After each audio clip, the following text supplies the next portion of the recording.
So today we will talk about the different state models of processes. So this one is the simplest model. In this model, a process can be in two states. Either a process is running or it is not running. Okay, so as you can see from the diagram, a process enters the system. It is first, it is stays in the not running, and then there's a dispatch. So we know what is a dispatcher. It is a program that switches between one process to another process, and then it goes to the running state. If it's done, it exits. If for some reason it is paused or interrupted, then it again goes back to not running. So these are the one of the two states, running and not running. Problems of this model is not running means that it is ready to execute but still not executing. Now, what does this actually mean? That it seems that every process in our computer, okay, they are not running. Okay, so why this actually in a different state? Because whenever you run your a process, okay, the first thing a process needs is allocation of resources. So basically, let's assume that you are trying to run Google Chrome. The first thing it will need to be run is that there is a RAM or memory or resources allocated to it, and then the program will start executing or start running. So let's assume you're watching a video. Okay, you're watching a movie in using a video player. Let's assume KM player or VLC player. So what happens when you pause the video? Okay, the process is actually not running, but the resources that needed to play the video are already allocated to that process. So you see the picture we are painting here, that we have a process, that VLC player, that is actually paused. Okay, you are paused the movie, but the resources, they are already being used. Okay, so you can resume from any time. So that is the difference between a process that is actually not a process. That means there are different programs in your computer. So those programs and a process that is not running, the difference is the programs are stored into the main memory, secondary storage. There is no resources allocated to them. But a process, that means a program in execution, have resources allocated to them. Okay, they can be dispatched anytime. Okay, and they will be in the running state, or if there's interrupt or some other reason, they will be paused. And when they are paused, the resources may be still allocated to them. That depends on process to process and different mechanisms. Okay, but they are in a state that they will be at any moment of time, they're ready to go. But if you're actually trying to run a program that is from a computer, you first have to bring it to the ready to execute state, and from that you can actually go to the running state. Now, what is a blocked means that sometimes what happens that a program might get blocked for various reasons. Okay, let's assume you're waiting for internet connection. Okay, you're ready for everything, but there is no internet connection. So you're basically waiting, or we can say you are blocked. So here there's another picture to understand it better. So here we have different process programs entering the queue. This queue is called process queue. So here there's a process, let me write.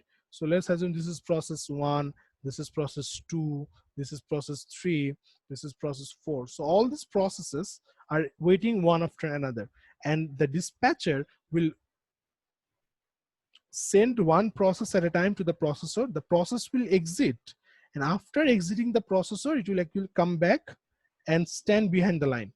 It's like let's assume the IUBAT, you are actually waiting for a service, or maybe let's assume that there is a how should I put it, like someone is actually distributing sweets, and you collect the sweet from this line.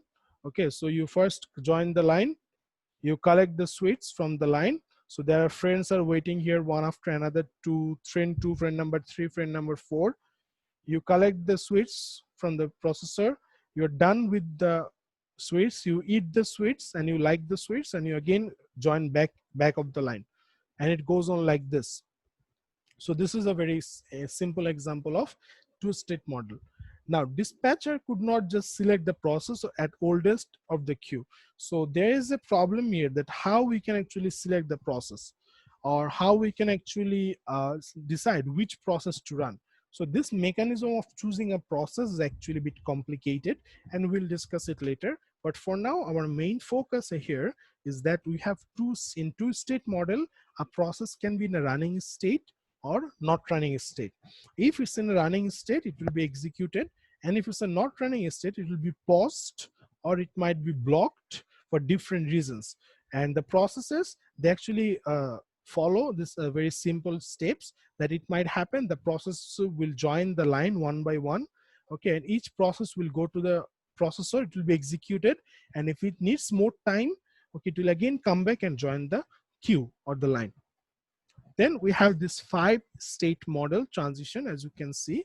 In the 5-state model, we start with a new process, it gets admitted, okay, and it becomes a ready process. And from that ready process, it can be dispatched to the running process, or it can be paused or timeout, and it will again send back to the ready process. There's another thing that can happen, that it will actually waiting for event to occur. In that case, it will go to the blocked state. So what is the difference between timeout and event wait? In the timeout, you were allocated a specific amount of time. That means you will work the first 10 seconds, you will work the first 10 seconds, and so on. So let's assume that you have a computer at home and there are 5 people who are trying to use it. So you have made a rule that everyone will use the computer for 1 hour. So what will happen after 1 hour? So there are 5 people. So first person will go to use the computer, and after 1 hour he will come back, and second person will use the computer. And then so when the second person is done, the third person will go, then fourth person, the fifth person, and again the first person. So it will go on like this. Each person will get 1 hour.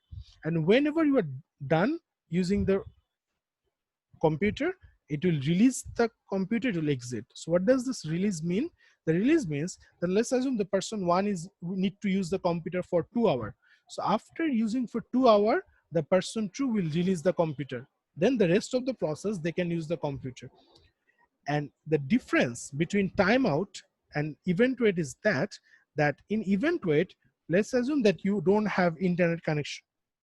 Okay, so all of you, even though you are actually having the computer to your own, okay, all of you are actually waiting when the internet will come so that you can use the internet. Or it might be very simple like this: you need a resource like a printer, okay, and you're waiting the printer to be free. So in that case, again, you will wait, the process will be in the blocked state. So until the printer is free, you will be in the blocked state. And if the event occur, so if the internet comes back or the printer is free, again you will go to the ready state, that yes, I have my internet, now I will execute. And then you will start in the queue, and then it will be dispatched, it will be running. So a simple example that let's assume that in IOBT you want to actually print something, okay, and then suddenly there's no electricity. So you went to the shop that I want to print my report, but there's no electricity. So what you do, you come back and wait for the electricity to come. So when the electricity comes, all of you actually rush back to the shop, and then you actually start in the line that yes, let's stand in a line so that we can actually print our reports and so on. And that's how it actually works. Now there are some basic descriptions are given here. So this is like basically what I have said. So let me go one by one. So first, null to new. That means from null to new means there is no process was being there, and CPU created a process. Now you might ask, sir, how CPU or why CPU creates a process? We have already covered that. In which cases a CPU creates a process. Okay, so from null to new means that there is no process, and for various reasons CPU created the process. And from new to ready, so new to ready means the process is ready to, OS is ready to handle the process. It is allocated the resources, or it has allocated the PCB data, okay, how much time it needs, all these calculations are being done. Okay, then from the ready you can go to the run state. That means the process will be executed. And from running to exit, that means the process will be terminated. From running to ready, that means the process end of the time slice, or high priority process ready. So that means interrupt or a timeout.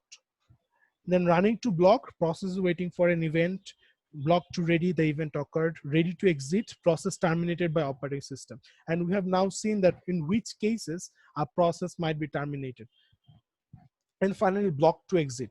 Okay, so if process was in the block state and suddenly you have heard that today there will be no electricity, so you have decided, okay, then in that case there's no point of waiting. Okay, let's just go back home, try another day. So these are the different reasons a process can be from one state to another state.